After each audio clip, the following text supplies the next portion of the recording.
सोच कर देखिए, आपको एक दिन पता चले कि अब एक वर्ल्ड एंडिंग इवेंट के कारण पूरी दुनिया के सारे लोग मर चुके हैं, सिर्फ आपके अकेले को छोड़कर। अब बड़े बड़े होटल्स, मॉल्स सब कुछ खाली पड़े हैं, सब कुछ फ्री है। बिना इंसानों के शहरों को जंगलों ने ढक लिया। अब ऐसा ही कुछ होता है हमारी 2025 की लेटेस्ट पोस्ट एपोलिप्टिक सीरीज अर्थ एबाइड्स में।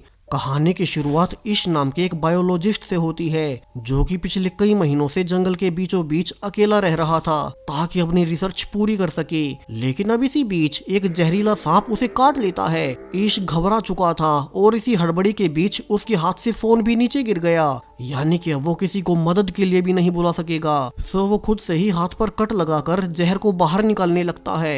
यहाँ वो शहर से बहुत दूर रह रहा था, सो अब वो पानी पीते ही इसी कैबिन में बेहोश हो जाता है। उसे लगातार हेलुसिनेशंस हो रहे थे क्योंकि सांप के जहर का कुछ असर अभी तक बाकी था, और वो ऐसे ही कई दिन अधमरी हालत में लेटा रहता है। उसे बीच में एक रात बाहर से हेलीकॉप्टर्स की आवाज भी आई। दरवाजे पर कुछ साइंटिस्ट उसे अपने साथ ले जाने आए थे। शायद से बाहर की दुनिया में कोई बड़ी इमरजेंसी आ गई थी, लेकिन अंदर इश आवाज नहीं कर पाता, और ये समझकर कि अंदर कोई भी नहीं है वे साइंटिस्ट बाहर से ही वापस लौट गए। अब कुछ दिनों के बाद फाइनली बचे कुचे जहर का असर भी उसकी बॉडी से निकल ही गया और वो खुद को हेल्दी महसूस करने लगता है। लेकिन क्या पता कुछ जहर अभी भी बाकी हो, इसलिए वो जल्दी से अपनी गाड़ी को स्टार्ट कर शहर वाले हॉस्पिटल में जाने लगता है। लेकिन अब शहर में जाते ही यहाँ तो सब कुछ बदला हुआ था। ईश देखता है कि यहाँ पर अब रोड्स पर कोई जिंदा इंसान नहीं है। पूरी दुनिया में तबाही फैली हुई थी। सड़कों पर हजारों गाड़ियां बंद पड़ी थी, उन गाड़ियों में सभी लोग मरे हुए थे।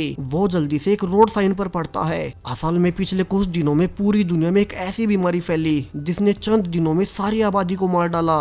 अब कोई सरकारी नहीं है, ना कोई नियम कानून बचे हैं। ईश रोते हुए जल्दी से अपने घर जाने लगता है क्योंकि उसे अपने पेरेंट्स को देखना था। उसे पता भी था कि वो खुद इस बीमारी से इसलिए बच गया क्योंकि वो पिछले कई महीनों से जंगल में अकेला रह रहा था। अब घर आते ही ईश देखता है कि यहाँ तो उसके पेरेंट्स ऑलरेडी कई दिन से मरे पड़े थे।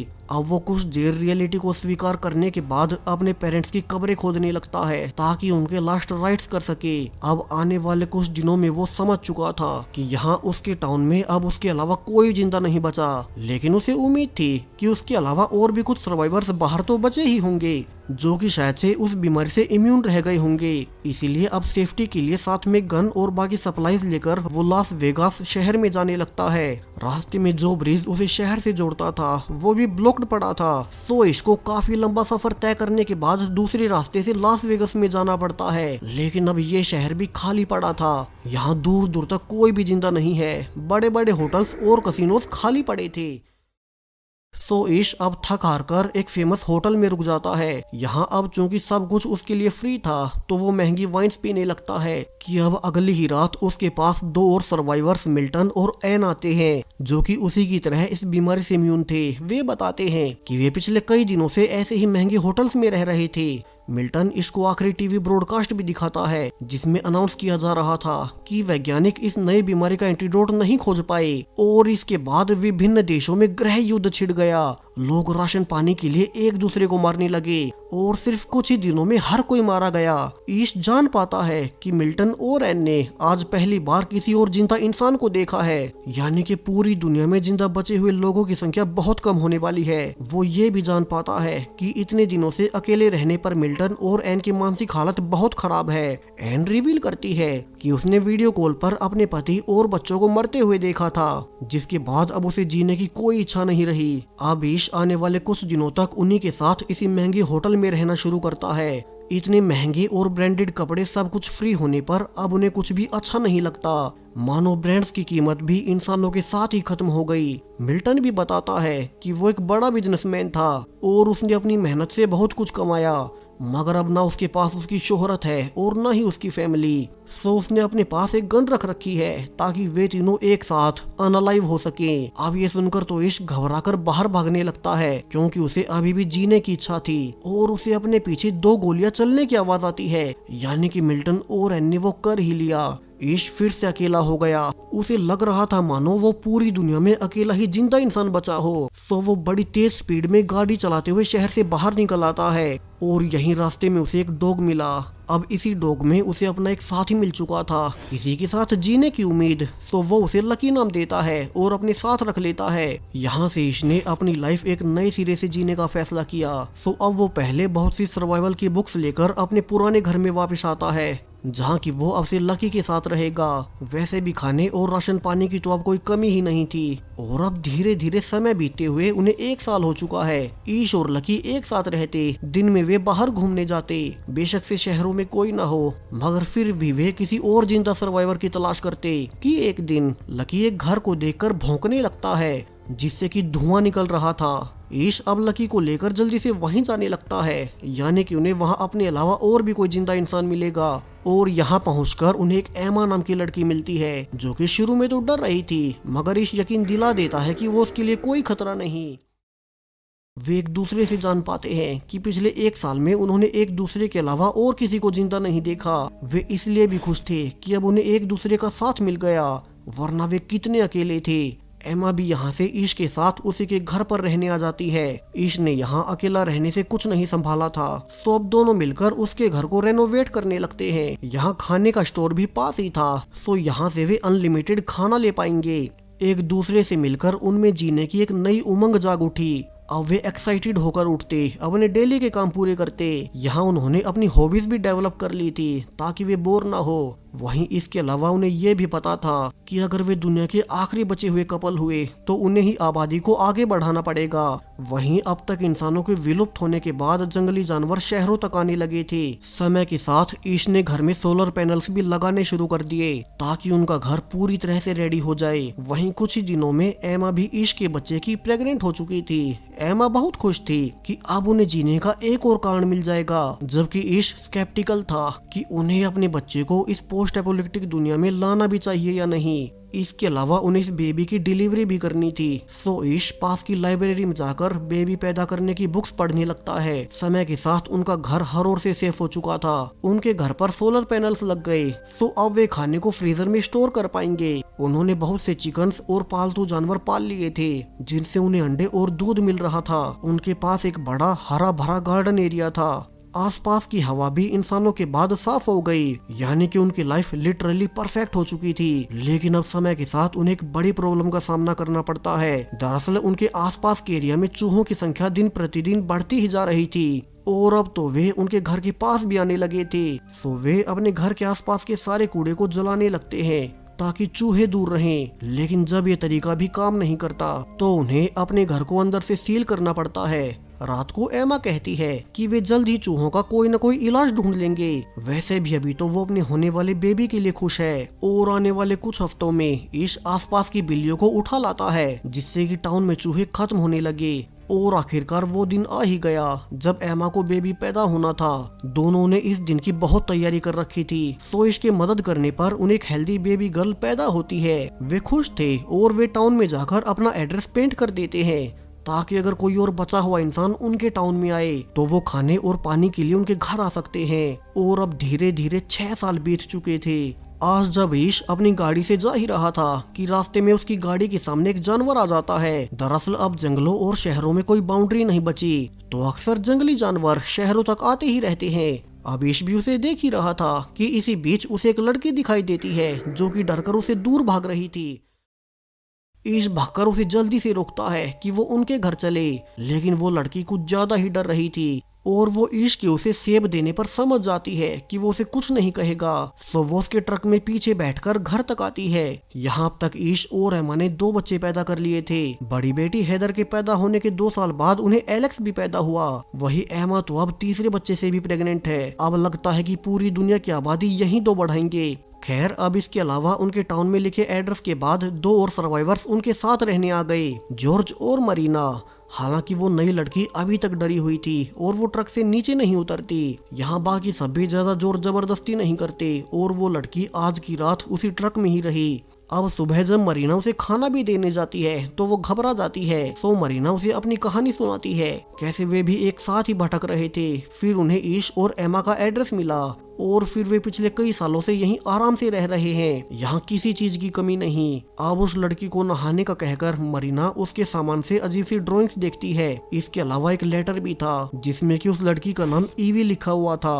अब मरीना ये लेटर सबको दिखाती है, जिसे कि ईवी की माँ ने लिखा था कि जिसे भी ईवी मिले वो उसका ध्यान रखे। दरअसल जब वो बीमारी फैली तब ईवी के पिता ने उसे फिजिकली हैरेस किया था, जिसने उसके मन पर गहरा प्रभाव छोड़ दिया। इसलिए वो हर किसी को देखकर डर जाती है। और एक दिन ईवी की माँ ने ही उसके पिता को मारकर ईवी को बाहर भगा दिया था। पांचों अब ईवी को अपनी फैमिली में शामिल कर लेते हैं। जल्द ही एमा को भी तीसरा बच्चा पैदा हो चुका था, जिसका कि वे जोई नाम रखते हैं, क्योंकि उनकी फैमिली बढ़ती ही जा रही थी। वे आने वाले 1 साल तक खुशी खुशी एक साथ रहते हैं कि अब एक दिन उन्हें किसी के आने का सिग्नल मिलता है। तो सभी बच्चों को घर में जाने का कहकर सभी अडल्ट्स गन लेकर देखने जाते हैं कि ये कौन है। वे देखते हैं कि ये तो एक और सर्वाइवर्स का ग्रुप था जो कि टाउन में इसका एड्रेस देखकर आए थे। अब इस ग्रुप में थे मोली, जीन, एजरा और उनका बेटा रईफ। सो अब वे उन्हें भी अपने साथ ले चलते हैं। मोली रिवील करती है कि वे पिछले 8 सालों में 4 ही जिंदा लोग देख पाए, मगर उनका कोई ठिकाना नहीं था। वे मारे मारे फिर रहे थे। सो एमा कहती है यही अब उनका घर है। यहाँ वैसे भी रिसोर्सेज की कोई कमी नहीं। वे एक साथ मिलकर एक नई सोसाइटी बना सकते हैं। अब इस नए ग्रुप में मोली एक डॉक्टर रही थी, यानी कि अगर किसी मेंबर को चोट भी आती है तो ग्रुप में एक डॉक्टर का होना उनके लिए बहुत काम आएगा। अगले ही दिन ईश नए मेंबर्स को रूल समझाने लगता है। अब चूंकि शहर और जंगलों में कोई बाउंड्री नहीं बची तो बहुत बार जंगली जानवर उनके आसपास घूमते रहते हैं। इसलिए जब भी वे बाहर टाउन्स में सप्लाईज लेने जाएं तो उन्हें हथियारों और किसी न किसी के साथ जाना होगा। सभी अडल्ट्स आज एक साथ टाउन के दूसरे कोने तक आ जाते हैं, जहाँ की एक हॉस्पिटल भी था और मोली एक डॉक्टर होने के नाते यहाँ से बहुत सी दवाइयाँ ले पाएगी। अब वे काम की सभी सप्लाईज को लेकर वापिस से घर लौट आते हैं। यहाँ नई मेंबर जीन एक सिंगर हुआ करती थी, सो वो सब के लिए परफॉर्म करती है। जीन इसके अलावा अपने बॉयफ्रेंड इजरा से प्रेग्नेंट भी थी। वहीं आज जॉर्ज और मरीना भी इतने सालों बाद पहली बार इंटीमेट होते हैं। अब आने वाले महीनों में जीन और मरीना दोनों एक एक बेबी को जन्म देती है और अब ऐसे ही धीरे धीरे 14 साल बीत चुके हैं। ईश और एमा पहला कपल जिन्होंने फैमिली शुरू की थी, अब उनकी फैमिली बहुत बड़ी हो चुकी है। वे आज अपनी सबसे बड़ी बेटी हैदर का बर्थडे सेलिब्रेट कर रहे थे। यहाँ ईश अब अपने ग्रुप के सभी बच्चों को पढ़ाता ताकि उन्हें पहले वाली दुनिया का भी सब पता हो। पहले वाली दुनिया जो कि आबाद हुआ करती थी, वहाँ की सोसाइटीज काम कैसे करती थी, वहीं आगे आने वाले समय में उन्हें ही दुनिया को आगे बढ़ाना होगा। सो ईश बच्चों को सब समझाता। अब एक दिन जब बहुत तेज तूफान आया था तो वे नोटिस करते हैं कि उनका डॉग लकी तो घर पर नहीं है। ईश जल्दी से उसे ढूंढने जाता है और देखता है कि लकी तो बेचारा एक पेड़ के नीचे दबकर मारा गया। ईश इससे बहुत दुखी था क्योंकि लकी उसे तब मिला था जब उसने जीने की उम्मीद खो दी थी। लकी एमा से भी पहले से उसके साथ था, तो वे लकी की अपने गार्डन में एक समाधि बना देते हैं। उसे ग्रुप के पहले मेंबर का दर्जा मिलता है, जिसकी वजह से उनका ये ग्रुप शुरू हो पाया। और फिर समय के साथ ईश की फैमिली के मेंबर्स बढ़ते ही रहे। अब आज जब ईश अपने बच्चों को देख ही रहा था कि एक जंगली शेर उनके घर पर घुस आता है, ईश बाकी बच्चों को बचाने के लिए उसके सामने आ गया और जब तक बाकी लोग उसे बचाने आ पाते तब तक वो शेर ईश को बुरी तरह से चीर फाड़ कर जा चुका था। डॉक्टर मोली जल्दी से बाकी लोगों के साथ ईश को बचाने की कोशिश करने लगती है। फॉर्चुनेटली उनके पास सभी दवाएं थी और मोली की टाइमली एक्शन लेने से वे ईश की जान बचा ही लेते हैं। एमा भी गन के साथ जाकर उस शेर को मार गिराती है ताकि वो फिर से उनके किसी और मेंबर पर अटैक न कर दे। आने वाले कुछ हफ्तों में ईश अब फिर से चलने लग गया था और अब 17 साल पूरे होते हुए बच्चे भी बड़े हो चुके हैं। ईश अपने बेटे जोय और एलेक्स को सर्वाइवल के सारे ट्रिक्स सिखाता। वहीं एजरा का बड़ा बेटा रईफ और ईश की बड़ी बेटी हैदर एक दूसरे को पसंद करने लगे। वे अक्सर एक साथ ही रहते और वे अपनी फैमिली को कहकर अकेले बाहर की दुनिया देखने जाने का फैसला करते हैं। बाकी लोगों को भी पता था कि उन्हें आपस में ही आबादी बढ़ानी होगी, सो इससे किसी को एतराज नहीं होता और वे दोनों को गाड़ी में वेपन्स और राशन पानी देकर दुनिया घूमने के लिए भेज देते हैं। लेकिन अब आने वाले समय में उन्हें पानी की कमी पड़ने लगती है। और पास की ही डैम पर जाकर उन्हें रियलाइज होता है कि अब आसपास का सारा पानी खत्म हो रहा था। दरअसल इंसान अचानक से विलुप्त होने से मौसम का प्रोसेस बिल्कुल बदल गया, जिस कारण अब पिछले कई महीनों से बारिश नहीं हुई थी। यानी कि ग्रुप के पास पानी को लेकर बड़ी प्रॉब्लम खड़ी हो जाएगी कि तभी उन्हें 2 और गाड़ियां अपनी ओर आते हुए नजर आती हैं, यानी कि और भी सर्वाइवर्स। सो वे जल्दी से अपने घर आकर सबको सतर्क करते हैं, क्या पता ये नए सर्वाइवर्स खतरनाक हों और उनसे उनका घर छीनने आए हों। दरअसल ये ग्रुप चार्ली का था और वो रिवील करता है कि वे यहाँ पर ऑयल का सौदा करने आए हैं। दरअसल उनके पास एक ड्रिल मशीन थी जिसे कि वे जमीन में ड्रिल कर ईश के ग्रुप के लिए हैंडपंप लगा देंगे और उन्हें पानी मिलता रहेगा। लेकिन इसके बदले में उन्हें उनका सारा ऑयल चाहिए ताकि वे यहाँ से ड्राइव कर 500 मील आगे दूसरे हिस्सों में जा सके।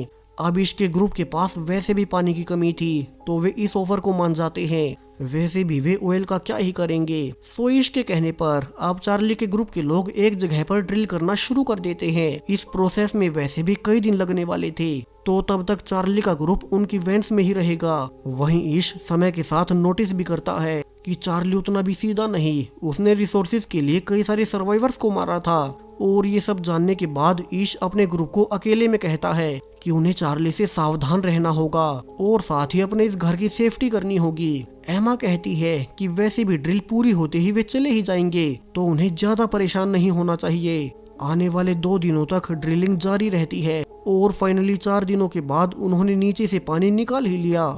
इसे सभी खुश थे और इस चार्ली से कहता है कि अब उनका सौदा पूरा हुआ, वे उनका सारा ऑयल लेकर यहाँ से जा सकते हैं। रात को सब इकट्ठे होकर सेलिब्रेट भी करते हैं। हालांकि ईश चिंता में था क्योंकि चार्ली बहुत खतरनाक है और ऐसा लग नहीं रहा कि वो आसानी से यहाँ से चला जाएगा।